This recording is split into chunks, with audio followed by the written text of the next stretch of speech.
अरे अरे यजमान, कैसी बातें करती हो? ऐसा ना करो, पहले भोजन फिर पूजा। ऐसा नहीं होता पंडित जी, तुम तो इतने विद्वान हो और तुम तो खूब व्रत करते होंगे, तो तुम्हें तो भूखा रहने की आदत होगी, तो हमारी एक छोटी सी पूजा तुम नहीं कर सकते? थोड़ी देर ही तो लगेगी, फिर तो तुम्हारे लिए सब भोग हम परोस देंगे। मैंने बहुत कुछ बनाया है, तुम चिंता ना करो। एक पिछड़े से गांव में एक पंडित रहता था। उसका नाम पोंगा पंडित था। पूरे गांव में बस वो एक ही पंडित था। आज तो बहुत भूख लग रही है, कोई यजमान बुला लेता तो हलवा पूड़ी का प्रबंध हो जाता। समोसा कचौड़ी भी खाने को मिलते तो बहुत अच्छा लगता। अरे क्यों पोंगा पंडित जी, अपने आप से ही बतिया रहे हो? अकेले अकेले क्या ख्याली पुलाव पका रहे हैं? अरे नहीं नहीं लड़के, मैं ख्याली पुलाव थोड़े पकाऊंगा। मैं तो पंडित हूँ, व्रत करता हूँ, पूजा करता हूँ। मैं तो मंत्र का जाप कर रहा था। अरे कौन सा मंत्र जाप कर रहे हो पंडित जी? हमें भी सुना दो, हमारे भी पाप धुल जाएंगे। ओम पूड़ी कचौड़ी आए नमः, ओम हलवा आए नमः। पंडित जी, ऐसा मंत्र तो ना पहले कभी सुना और ना ही पढ़ा। ये मंत्र कहाँ से लाए हो, जिसमें पूड़ी है, कचौड़ी है और हलवा भी है? सच सच बता दो, कहीं तुम्हारे पेट में चूहों का नाच तो नहीं चल रहा? अरे नहीं नहीं, पंडितों को कैसी भूख, हमें भूख नहीं लगती, ये तो शास्त्रों में लिखा है। मैंने तो कभी पूरा पढ़ा ही नहीं, बस भगवान ने याद करवाया है। शास्त्रों में लिखा है या किसी खाना पकाने की पुस्तक में पढ़ा? ये मंत्र तो नहीं लगता। हाँ, खाना पकाने की विधि जरूर लगती है। मूर्ख लड़के, यहाँ से चला जा, निकल यहाँ से। मेरी बात नहीं मानी तो तेरी राशि फल में आलू डाल दूंगा। हाँ हाँ, मैं तो जा ही रहा था, बस तुम्हारा ये खास मंत्र सुनकर रुक गया था।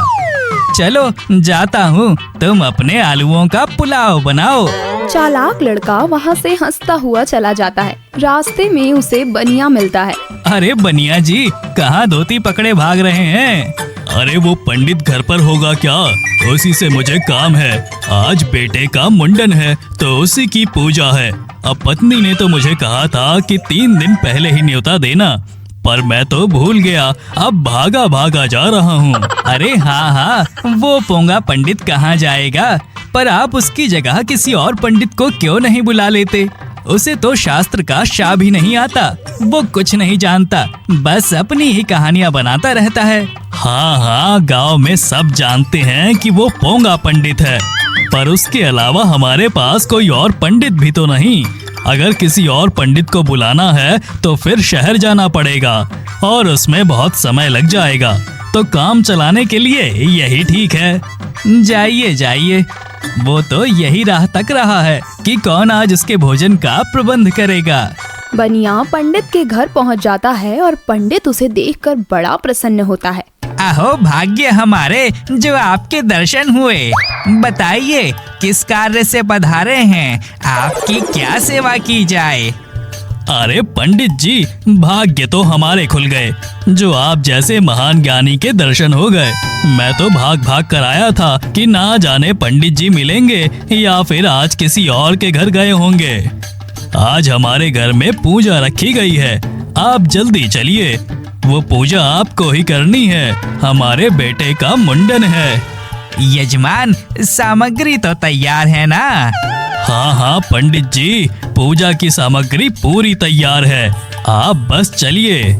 अरे नहीं नहीं यजमान, पूजा की सामग्री नहीं, मैं तो खाने पीने की बातें कर रहा हूँ। वो सामग्री तो तैयार है ना? वो क्या है ना, ग्रहों की दिशा थोड़ी खराब हो सकती है अगर मेरा नाश्ता नहीं हुआ तो। अरे पंडित जी, भोजन की व्यवस्था हो चुकी है, आप तनिक भी चिंता ना करें, आप तो पूजा पर ध्यान दें। हो गई है, फिर तो जल्दी चलिए। आप गाड़ी नहीं लाए? क्यों पंडित जी, बिना गाड़ी के आप नहीं जाएंगे क्या? अब जाता तो नहीं, पर वहाँ खाना ठंडा हो जाएगा, तो आप जल्दी जल्दी चलिए, अब विलंब ना करें। बनिया और पोंगा पंडित चलने लगते हैं। वैसे पंडित जी, आपने कभी बताया नहीं आपने शिक्षा कहाँ से ली और आप विद्वान कैसे बने? वो तो ऐसा है यजमान, विद्वान तो मैं ऐसे ही बन गया, एक दिन धोखे से मंदिर में जो घुस गया था। अरे क्या कहा? धोखे से मंदिर में घुस गए थे? अरे नहीं नहीं यजमान, कुछ नहीं। अरे काहे की विद्वानी और काहे की शिक्षा, मुझे तो एक दिन प्रसाद चुराना था। मैंने सोचा शिवजी की मंदिर से थोड़े पैसे भी मिल जाएंगे और वहाँ रखा प्रसाद भी। लेकिन वहाँ जैसे ही पहुँचा तो पैर फिसल गया और जाके शिवलिंग पर गिरा। जब तक मैं संभलता सबको लगा एक छोटा बच्चा तपस्या कर रहा है, और तब से ही मैं पंडित बन गया। और मैंने भी लोगों की गलतफहमी को नहीं बदला, क्योंकि उनकी गलतफहमी से मेरे खाने पीने और पैसों का प्रबंध हो जाता था। अरे पंडित जी, मन ही मन में क्या सोच रहे हैं? आप तो गहरे विचार में डूब गए। मन ही मन भगवान का नाम ले रहा था। देखिए, बातों ही बातों में हम मेरे घर पहुंच गए। अब आप चलिए कुछ खा लीजिए, उसके बाद ही आप पूजा करेंगे। हाँ हाँ यजमान, खाना तो पहले होगा। अरे सुनती हो, देखो पंडित जी आ गए हैं। सबसे पहले उनके लिए खाने की थाल परोसो। अरे कैसी थाल? सबसे पहले पूजा होगी। मैंने भगवान से मन्नत मांगी थी कि सब भूखे पेट पूजा करेंगे हमारे बेटे की सुरक्षा के लिए। अगर पंडित जी ही पेट पूजा कर लेंगे तो फिर मेरी मन्नत तो अधूरी रह जाएगी ना। खाना तो मिलेगा, लेकिन पूजा होने के बाद। अच्छा, ऐसी बात है। अरे अरे यजमाइन, कैसी बातें करती हो? ऐसा ना करो, पहले भोजन फिर पूजा। ऐसा नहीं होता पंडित जी, तुम तो इतने विद्वान हो और तुम तो खूब व्रत करते होंगे, तो तुम्हें तो भूखा रहने की आदत होगी। तो हमारी एक छोटी सी पूजा तुम नहीं कर सकते? थोड़ी देर ही तो लगेगी, फिर तो तुम्हारे लिए सब भोग हम परोस देंगे। मैंने बहुत कुछ बनाया है, तुम चिंता ना करो। अच्छा, वैसे क्या क्या बनाया है? अरे पूड़ी है, कचौड़ी है, समोसा भी है, हलवा भी है, चने भी हैं और मीठे में रबड़ी है। अरे वाह वाह, मैं तो सुबह से ही इंतजार कर रहा हूँ। थोड़ा और कर लूँगा तो पेट में और जगह बन जाएगी। तो पहले पूजा कर लेते हैं। तो चलिए पंडित जी, हवन की सामग्री उस तरफ है। पूजा आरंभ करते हैं। ओम एकत्रम पवित्रम चलचित्रम, जल्दी खाना नहीं दिया तो स्वर्ग से लटकेंगे तुम्हारे पित्रम। ओम स्वाहा, हवन में चावल डालिए, हवन में घी डालिए और अब हवन में हल्दी डालिए, साथ में थोड़ा नमक भी। अब हवन में पानी डाल दीजिए। अरे ये क्या है? अरे राम राम, मैं तो पूजा करने चला था। ये खिचड़ी कैसे बन गई? ये खिचड़ी बनी नहीं है, ये तुमने बनाई है। कौन सा पंडित हवन कुंड में पानी डलवाता है? ये पूजा की विधि कहाँ से सीखी पंडित जी?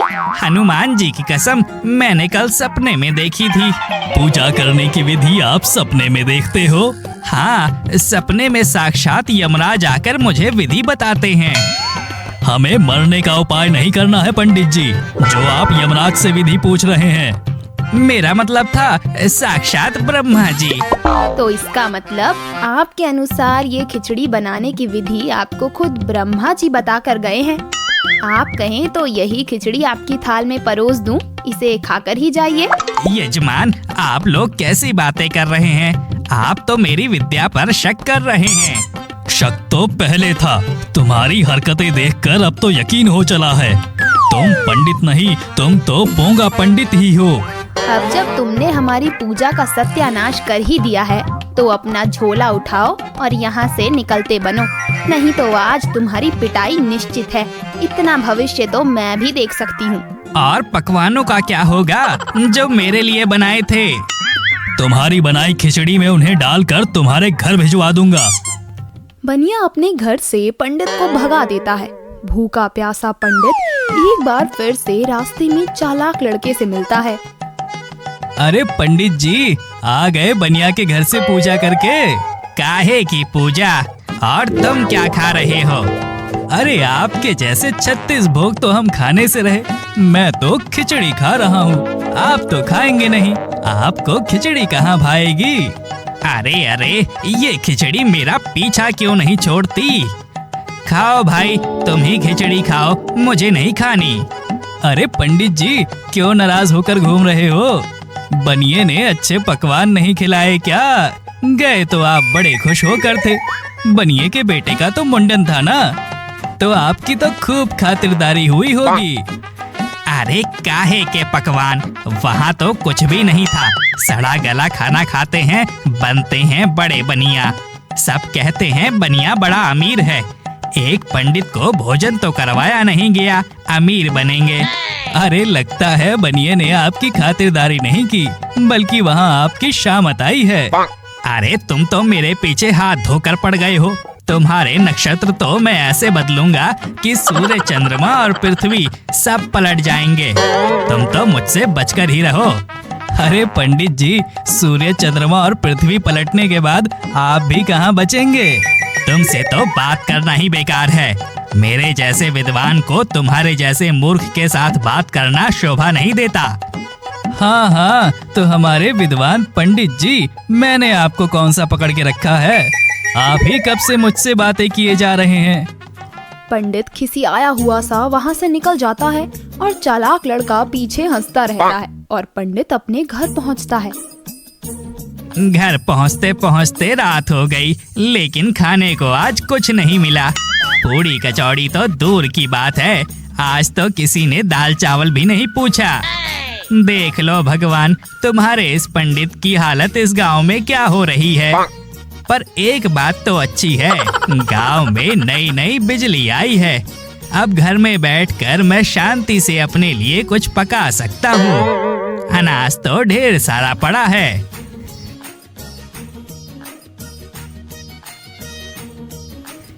ये लो, बढ़िया दाल चावल बन गए। आज तो भाई मजा आ गया। भले ही सारा दिन भूखा रहा, लेकिन अब बड़े स्वाद से दाल चावल मेरे पेट में गए हैं। अब चैन की नींद सोऊंगा और सुबह किसी न किसी यजमान को तो पकड़ लूंगा। पंडित सो जाता है। सुबह होती है। अरे ये पर्चा सा क्या है? कौन यहाँ मेरे दरवाजे पर रख गया है, वो भी काफी सुबह सुबह। इसमें क्या लिखा है मुझे तो कुछ समझ में नहीं आ रहा। उस लड़के से पूछता हूँ, वो पढ़ा लिखा है, मुझे बताएगा कि इसमें क्या लिखा है। अरे ओ लड़के, कल की बातों को भूल जा और मेरी मदद कर दे। ये देख, कोई मेरे दरवाजे पर सुबह सुबह ये पर्चा छोड़ गया है। जरा पढ़कर तो बता, इसमें क्या लिखा है।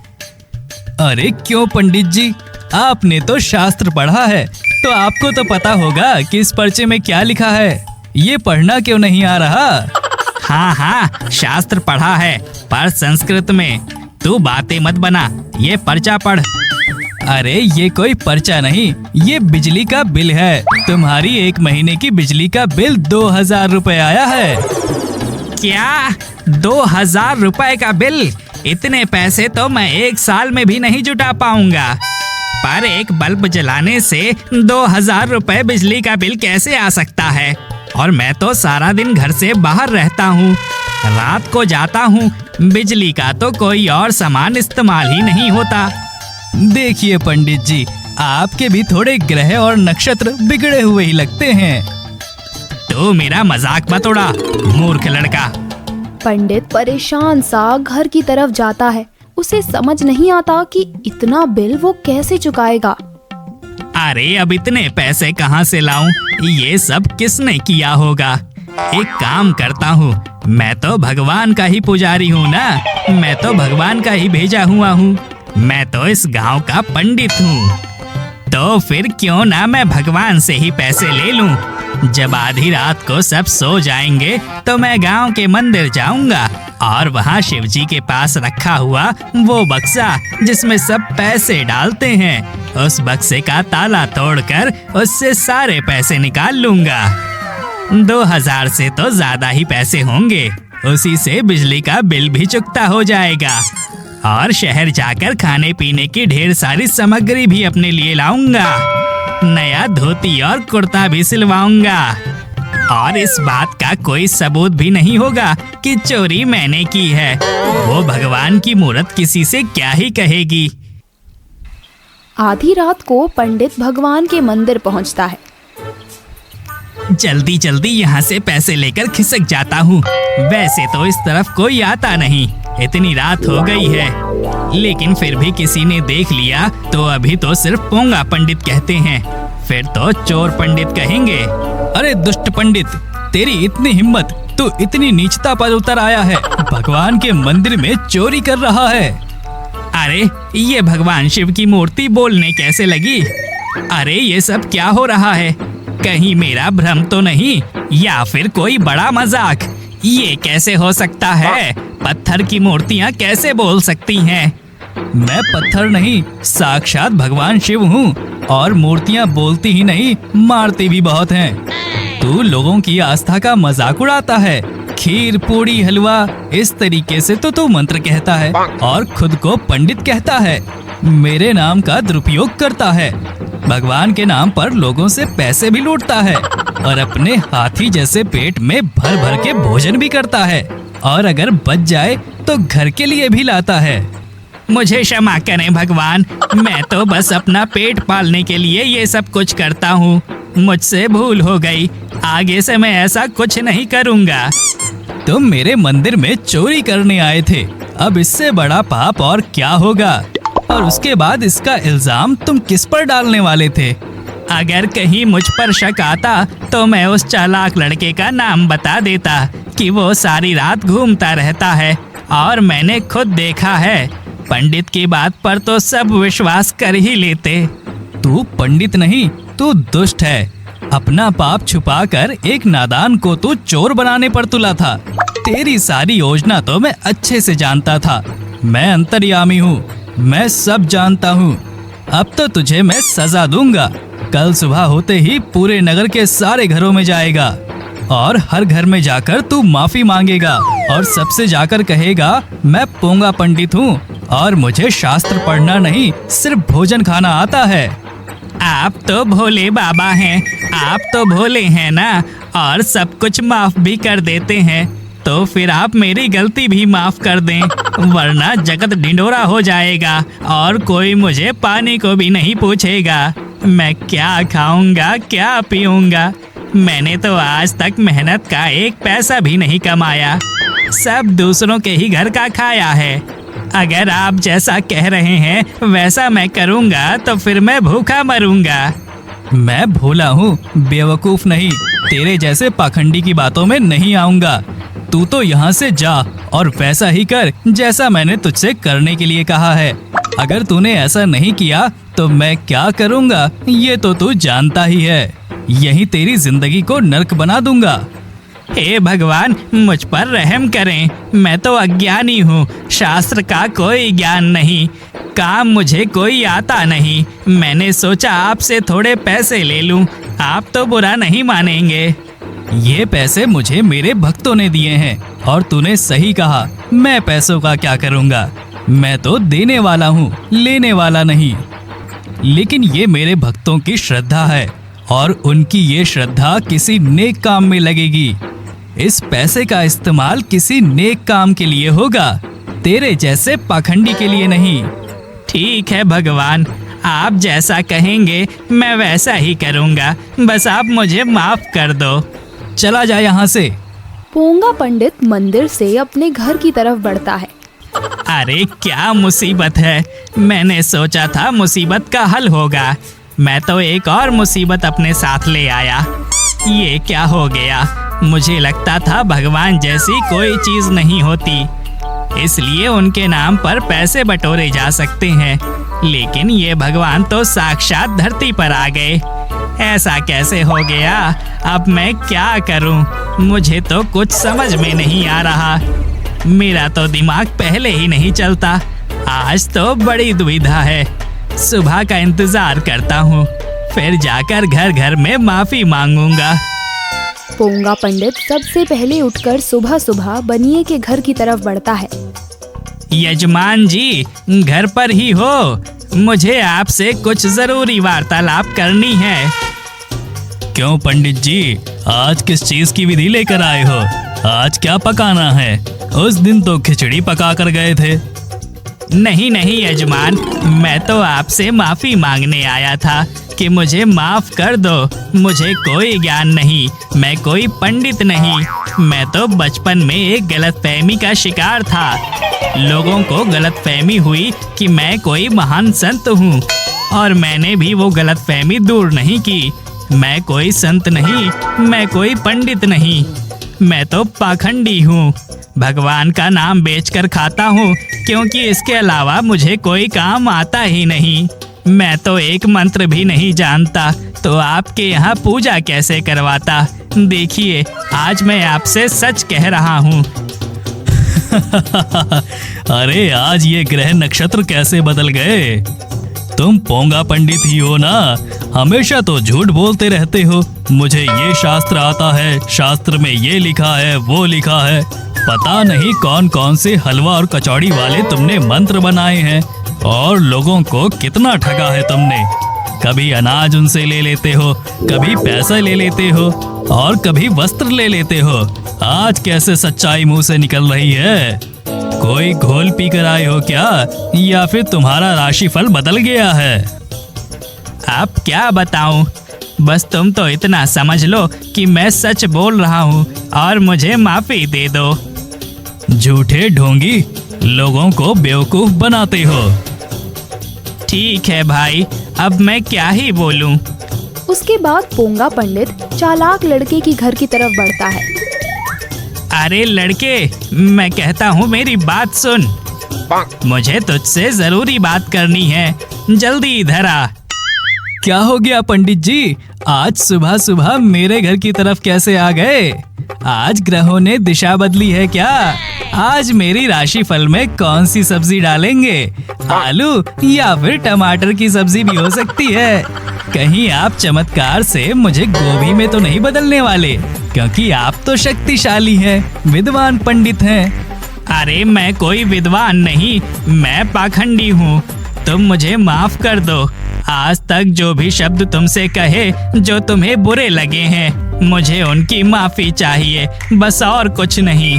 मुझे अपनी गलती का एहसास है, अब मैं बदल चुका हूँ। तभी पूरा गांव वहां पर इकट्ठा हो जाता है और जोर जोर से हंसने लगता है। अरे तुम सब हंस क्यों रहे हो?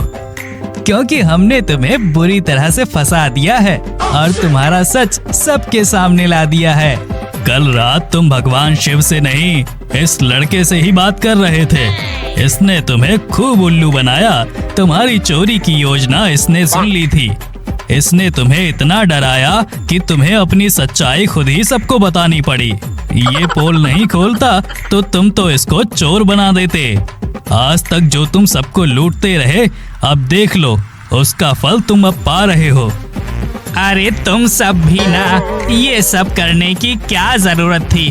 तुमने तो पंडित का पकौड़ा बना दिया। जरूरत तो बहुत ज्यादा थी विद्वान महान पंडित जी। ओम कचौड़ी पूड़ी आए नमः।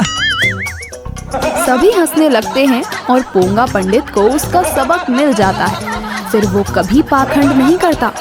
कहानी पसंद आई तो लाइक कीजिए, शेयर कीजिए, कमेंट कीजिए और चैनल को सब्सक्राइब कीजिए।